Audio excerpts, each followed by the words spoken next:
If you're enjoying the Health Geeks Book Club podcast, we'd appreciate if you hit the subscribe button, leave a like, rating, or review, whichever your preferred podcatcher platform allows. This edition of our podcast is brought to you by 360 Health and Well Balanced Nutrition.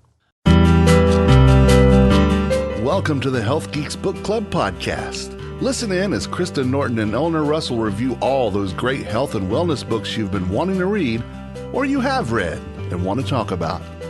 Here's Kristen and Eleanor. Imagine you're trying to tell a doctor about excruciating shoulder pain while your mouth is taped shut and your hands are behind your back. I don't know about you, but that sounds unbearably frustrating.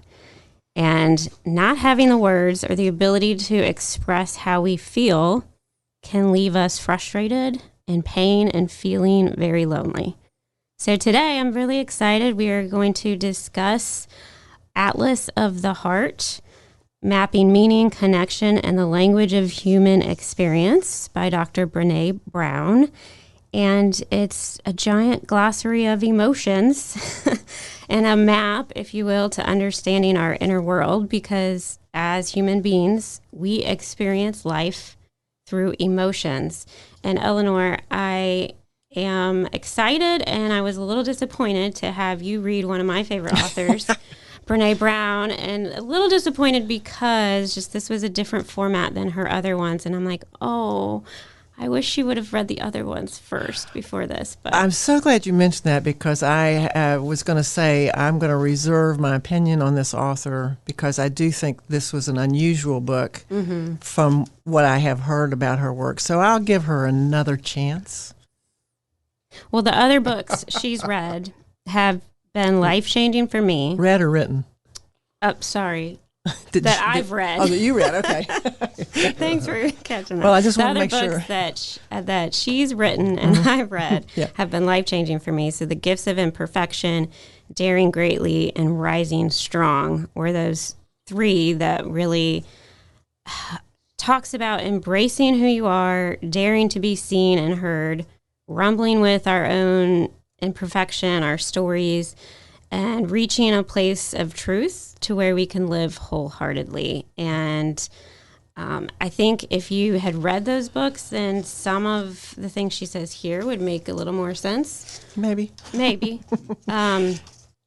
But yeah, I appreciate you giving her another chance. Yeah. I think we'll just say this is a very current book. This is her most recent. It's a 2021, and we were excited to get it. It is a beautifully formatted book. If you like lots of color and big type and pictures, sort of in the vein of the forest bathing book. Yeah, it's a look feel book. But I have to say that it's printed on acid-free paper, which doesn't smell good to me. So I had a lot of trouble with the fumes coming off of this. And so I looked up, why would you print a book on acid-free paper? And it's like, well, it lasts a really long time. So this to me is at least my impression of this book, I'm sort of analytical, sort of want not the touchy-feely stuff, and that this book is a touchy-feely book. So if that's your wheelhouse and you really are intrigued by the lived experience, which is what the big word that came out of this book for me is the lived experience, and what it means to the way you relate to others and maybe to yourself. And you're a counselor or a psychologist or someone in the health practices where you have to, like the example that Kristen gave of someone trying to tell you what's wrong or what happened to them, as Oprah and Bruce Perry would say. She's making the point that the language that we're using is the power to define the experience. And so it's definitely focused on the English language. And she takes something like, we have three experiences, happy, sad, and mad. But that's all we know how to recall. Well, if we're even that good. If someone asks you, how do you feel? That's I feel sad, happy, or what. Maybe there's another one. I don't know. She says there are about 87 of them, and so she teases them apart and takes each one of them meticulously and goes through them. And I just looked, this was so hard for me to read. But as a reference book, it would be perfect because you could go look that up and say, I might want to think about that. So this was not the typical book that I think we've been reviewing. No, it's so important to know and understand the language of emotions. And at the same time, it was very hard to get through, especially in the middle, because it wasn't like a story. It's a glossary with stories in it. It's an atlas. She says it's an atlas. I don't know why I thought it was going to be something else. I know. It was different than what I thought it was going to be, too. I almost feel like it should be a course. Yes, I think it could be definitely used in some sort of educational curriculum for sure. Yeah, I think emotional intelligence is something that we lack and I think we get better as we age, but I just kept thinking, the power, if we could know this, when you're a teenager, you feel emotions so intensely. Speaking of that, I have an intense love. That's why they're called emo. Do you know who Brett Goldstein is? No. Oh, God, he's wonderful. And he's on Ted Lasso. And she loves him, too. So we have some commonality here. And there's even pictures of her with him. And she doesn't love him. I mean, she's got a happy marriage and kids and stuff. Right. But she appreciates his acting skill. And Ted Lasso is... what was it? A series that was on Netflix? Is it Netflix or Apple Netflix. TV? It's Apple TV. Oh, Apple TV. Because I can't watch it. Yeah, I can't either. And it's down this vein. It's guys in football, which is really soccer, and there's an American and British context, but they're looking at emotions, and that's kind of the theme of Ted Lasso. He's the eternal optimist. Is that Jason Sudeikis? Yeah, maybe. I don't know. I just know this Brett Goldstein. But anyway, so you were talking about the teenage and that love is what made me think of that. Yeah, I had a crush on this guy. Aw. Well, Brené Brown writes, language is our portal to meaning, connection, and healing. Without having language, we are unable to make sense of what's happening, and we struggle to get the help we need to heal, to have meaningful connections. And Eleanor, our past books like the Blue Zones talks about the importance of connection and having that strong social support. And I think understanding our emotions and being able to talk about them is what Brené's saying is so important. That's how we get to those connections, at least part of it. And she gives, personal examples of her life journey, which has been a struggle. I think knowing a little bit about the authors colors why they're writing about what they write, and she admits that she's an introvert. So that's someone who doesn't necessarily like to use a lot of words a lot of the time, and she comes from a very difficult family dynamic growing up, a lot of lack of things like lack of emotional support, lack of parental support, addictions involved and divorces involved. So she's got trauma. As we've talked about what happened to you, she has experienced trauma and has corrected some of her feelings about all that. So that definitely colors what she's writing about. Yeah, and I admire her because she's always been really open and kind of learns as she goes and talks about her story. We kind of skipped over her bio, so I'd like to go back to that right now. Yeah, since I brought that up, yeah. She's a researcher. What kind of researcher, please? You can go ahead and fill that in. Oh, let's see if I can remember what she calls herself. Qualitative research is what she does. Yeah, there's some other word that she attaches to it. But go ahead. She's a shame researcher. That's what she used to go by. Shame? Shame, yeah. That's kind of her claim to fame. And she even grappled with that. Like, nobody wants to talk about shame. And here it is, my life calling. And so it's been a hard path for her, but very important to talk about shame. But she's a storyteller. Oh, grounded theory research. Oh, that's it. Grounded theory. Grounded theory. And I'm going to take off on that in a minute. Grounded theory in the back. She says she's currently an enraged Texan who spent the past 2 decades studying courage, vulnerability, shame, empathy. She's a podcaster. I just listened to her and her sisters. There's a 3-series about this book, which I recommend. So she's got a couple podcasts, and she has a Netflix special. And her TED Talk is one of the most viewed. So she's done a lot. Yeah, she is. She's really out there. Is Barrett her sister's name? Mm-hmm. Yeah. I listened to part of one of those, and then I didn't. So, like I said, I had trouble connecting. I don't know what my issue was, but I think that happens sometimes. The grounded theory research, since I come from a more analytical research model, I find that I was very taken well, we'll get to it, but at the end there's a chapter that she really focuses on the circle of science and the hypothesis generation. At the end of my research career, I did get involved in qualitative research, and I did like it, and I found it very informative. I was in an educational curriculum building research area, so it was the appropriate kind of research to use. But it's so subjective, and it's just, you're looking at conversations with people, and then you're putting all that into a data set, and then you're sifting it and filtering it and seeing how many people said similar words for similar things. And so that's kind of reflected in the work she's done here. And what was fun about her juxtaposition, I was struck by the Eastern medicine or Eastern philosophy of yin and yang. How there's the dark and the light, or the whatever. And she did that with several of these emotions. She would pair them up as the antithesis of the other one.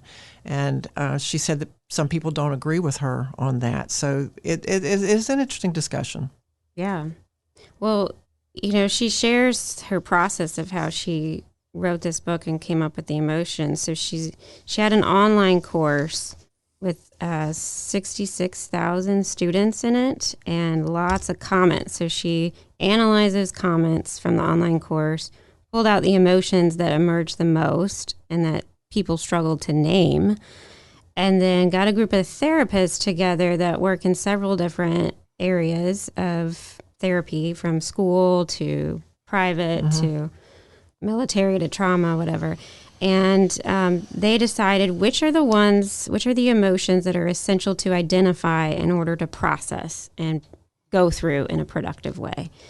And then she spent 3 years reviewing nearly 1,500 academic papers on these emotions bless her heart, to get to that. And then after she pulled that information, she circled back to the course comments to better understand how people typically describe their feelings, so she could tie, the technical research part to the lived experience and create this book that we could relate to, which I think Brené is really good at making something feel real and realistic, and not too... it's a book about emotion, so it's hard to read, and I think she really did the best she could to make it understandable for most.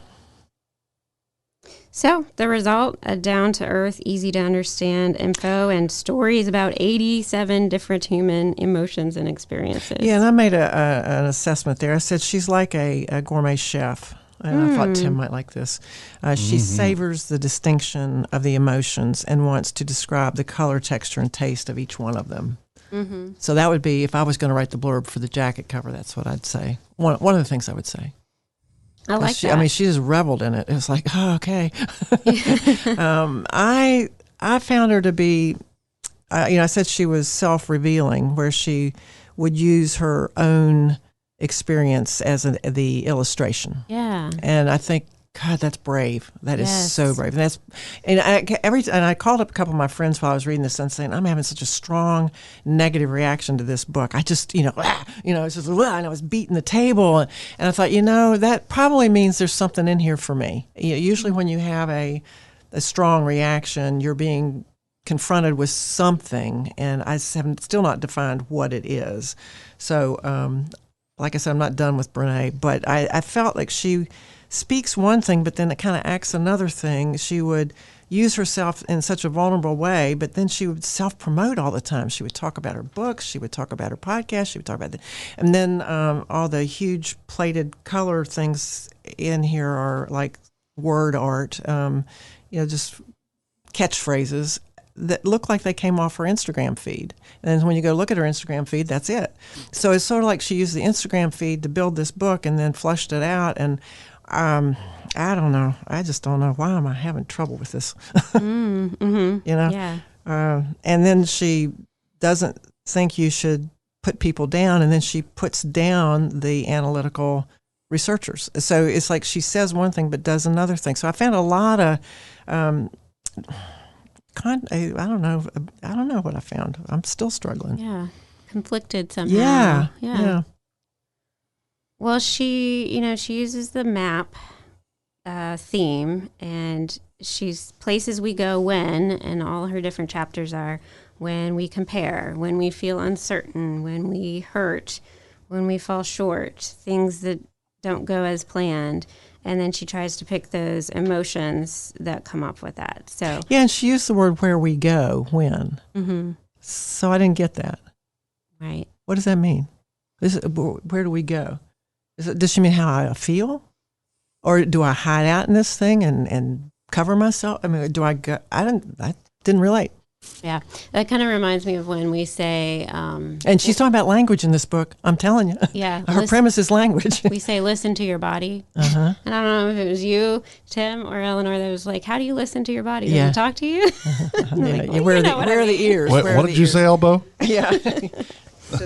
Well, tingle today, right? Yeah, still happening. Yeah. Well, did you learn any new emotions? Nope, I've experienced all of them. I learned some new emotions. Okay. The Schadenfreude.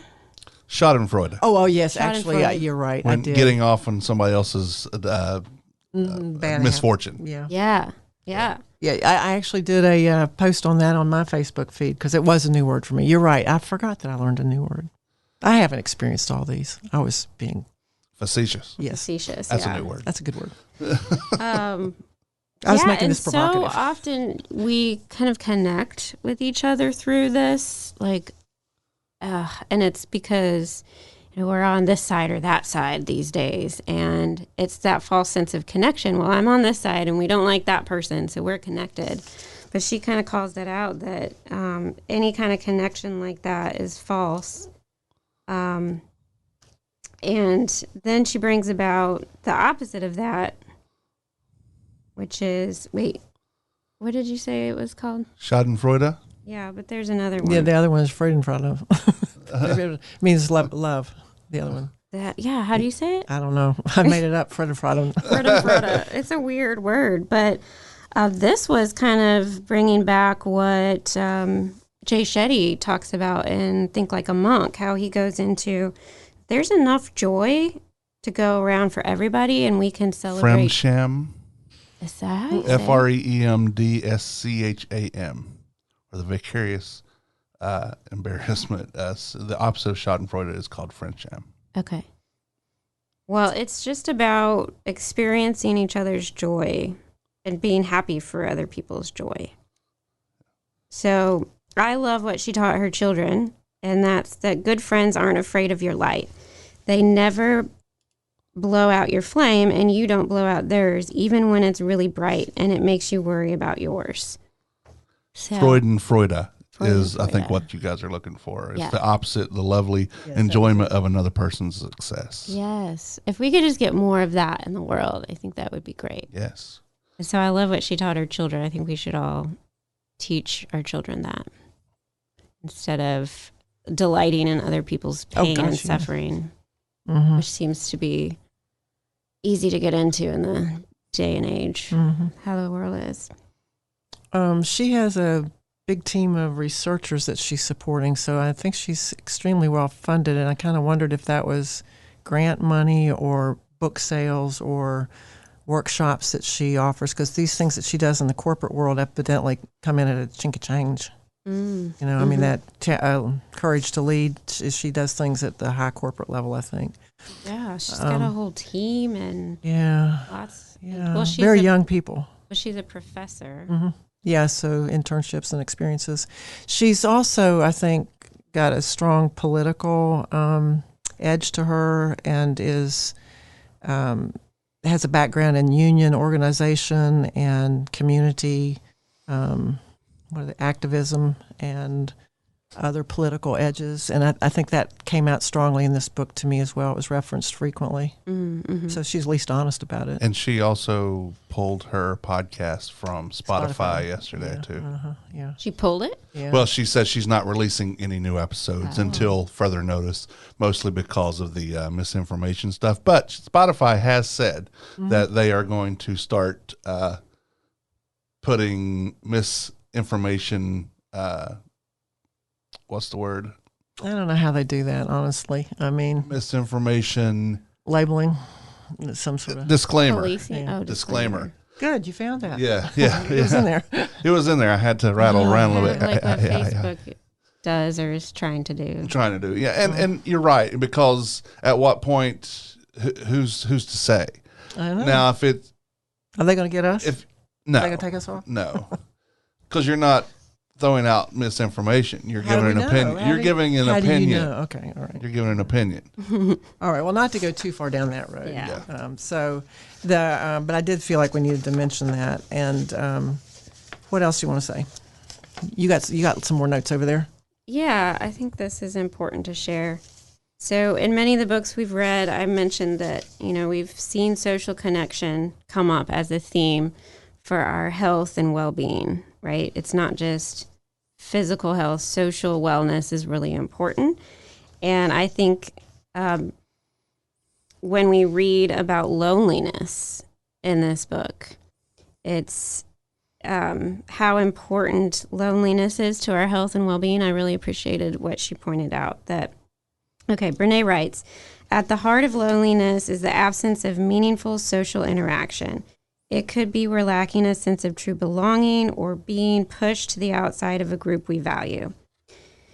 She goes on to express the important role loneliness plays in our life. Loneliness can be productive in the way that hunger or thirst is for our survival. When we are thirsty, we know to drink water. Loneliness can be that signal to reach out for connection. But often we don't really notice or recognize it, and we will just go into self-protection mode, which then overrides everything we need to do for connection. And connection is the very thing we need to survive. It almost makes the cycle is self-perpetuating. We talked about this in some chemical things, when things feedback, a positive feedback. Yeah. It's like, I'm lonely, I'm going to get lonelier, I'm going to get lonelier, I'm going to do so it just gets more and more lonely because you don't take the signal out to make the connection. Like biologically, we might have been programmed to do that, as you said, with hunger, we seek food. If I'm lonely, I seek companionship. Mm-hmm. And if we don't acknowledge that trigger, we just get into a positive feedback loop that doesn't help us. Exactly. Yeah. Mm-hmm. And I didn't write it down here, but she had a statistic that loneliness increases your chance of dying by 45%, which is more than being exposed to environmental toxins, more than having obesity, more than smoking. So this emotional work, I think, is so important. And in a time when we are pulled in different directions, we really need to work on connection and hearing people out, and first knowing ourselves and then being able to listen to other people. Because another thing she points out here is that we can't necessarily assume that we know what other people are feeling. Right. And their experience might be totally different than ours, and we have to be open to that. Yeah, and she draws this idea of some people, there's a trait and there's a state. Like you may have a trait, but you may find yourself in a state. And so she was talking about happiness, as to whether or not... how would we look at that? And she said, looking at happiness as a trait, researchers found people's usual level of happiness is fairly stable and highly based on hereditary factors. So that idea that I was saying about the context in which she grew up seemed like a pretty unhappy place. Right. And, some people grow up in a very happy state. And so it's interesting then how we interact with each other. And that's that again, I go back to Oprah and Bruce and that idea of exploring. Well, I'm feeling like with her, I'm feeling this key. So she and I could have a conversation to say, now I understand you better, Brené, because right now I'm agitated because I'm in this state and you're in that state or whatever. and that happens with us frequently because we don't take time with each other, because we're on such a fast pace now. And so all of this animosity that we're seeing in the public square is because we're not taking time with each other anymore. We're not sitting and looking at each other and saying, tell me how you got to where you are. There's no discourse. It's all reaction. Yeah. Because I don't have time for discourse. Yeah. I need a bullet. I just need a bullet. Not even being with people who are on the other side or think differently from you. Being in that bubble. Yeah. Yeah. I mean, I think it's great that, on social media or whatever, we can craft things to our liking and our personality. And at the same time, it shuts off our opportunity to learn and be curious about other people. Yep. She didn't mention one of my favorite authors, which is Sean Achor, who wrote The Happiness Advantage. And I really think was the start of positive psychology, because I believe he was at Harvard and was going to study medicine or something, and then decided psychiatry, and then it was all abnormal psych. That's what they teach. And he said, it's got to be something else. So he went to the flip side of that. Let's look at, why is it working right? And then came up with a prescription, basically, of what you can do to increase your happiness advantage. And there are practices that we talk about in all these wellness books that help elevate you to a more happy state. And she really didn't go there too much, I didn't think, as support. It was really just an identification guide. This is the emotion. This is how you would recognize it. She has what I would call tear-out pages that you could frame if you wanted to, big type, and then in another place she says, when you're out on your feed, just scroll past all those inspirational quotes. Well, here she is throwing out a whole bunch of inspirational quotes. So I kept finding, you say one thing and then you do another thing. Help me. I need to connect these two. Do as she says, not as she does. Okay, all right. That's funny. That's one of my favorite. Catch that. Yeah. One of my favorite phrases of a parent. Do as I say, not as I do. Yeah. Well, but it's true sometimes. Okay, she has another challenge to her colleagues. She said that 91% of her colleagues didn't consider anger as a primary emotion, which she does. Oh, no, she doesn't agree with that. Most people say that's a primary reaction, is anger. And she's saying, no, it's secondary or an indicator. And I thought that was worth a take. Because I do think I would agree with her on that. I think when you see someone angry, there's something underneath there. Right. And it's the same way with physical illness. You'll see the symptoms, that the person presents with, but you could put a Band-Aid on that with a prescription. If you don't know what's causing that symptom, you may not be as effective with them. So I totally, I think I like her, but then I don't. Yeah. If you're angry or sad, there's usually deeper things underneath the surface to discover.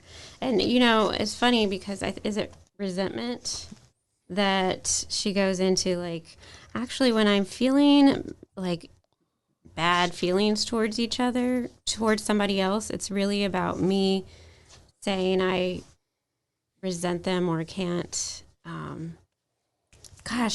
Now I'm referring to it and I can't remember which one it was. But basically, she realizes when she's thinking something bad about someone else, it's really that something she's not doing for herself. That's me. That's what I'm talking about. Yeah, exactly. Yeah, there's some work inside here that's causing the reaction in me. It's not her. I mean, it's me. I mean, she's got something that I'm reacting to. It's like art. Some people can stand in front of a painting and go, and other people go, ugh. Right. And some just go, I don't get it. Yeah. So, well, I'm happy to say that you might want to read this book. But I would say you might want to reference this book is how I would put it. Yeah. I think it's a really important read.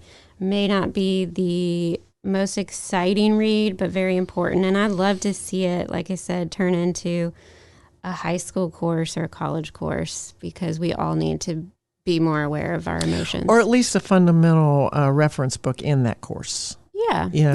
Because I think it needs some direction. It was really just like an encyclopedia. You open up to grouping and then read about it. Well, she was going to put them in alphabetical order, and I'm glad Lord, she did not. That would have been really hard.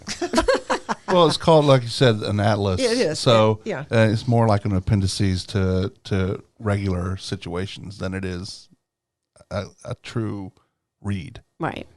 Yeah, the graphic on the front of her book, I just looked at it again, and it says Atlas of the Heart, Mapping Meaningful Connections and the Language of Human Experience. And then she has this heart that's built of it's like an anatomical heart, but it's got a lot of birds and flowers and things on it. And then it says, we are the map makers and the travelers. Yeah. And so I thought that was kind of interesting. All right, I'm Eleanor Russell. I'm at 360healthforyou.com. We help people make healthy happen. We do that with products. We do that with educational resources. We do that with a positive community who's wanting to build a connection through healthy lifestyles. And I do that with people who want to help me build a network of people doing the same thing. So if you're interested in that, contact me at 360healthforyou.com. And I am Kristen Norton. I am one of the 3 dietitians at Well Balanced Nutrition, where we provide highly personalized nutrition coaching to help you create positive behavior change in your life, practice mindful and intuitive eating, and implement realistic meal planning strategies. Give us a visit over at wellbalancednutrition.com, book a free call, and let us help you. Well, that's it. Thank you for listening today. And Eleanor, thanks for reading this touchy-feely book with me. Well, no. It's a good one for me to have in my repertoire. So thank you for introducing me to Brené. And if I read another book, we might discuss it. There we go. Have a good one.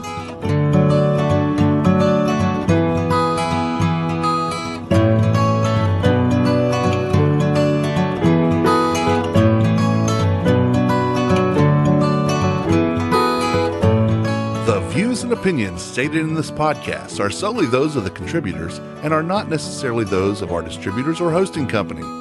This podcast is copyrighted, and no part can be reproduced without the expressed written consent of Kristen and Eleanor.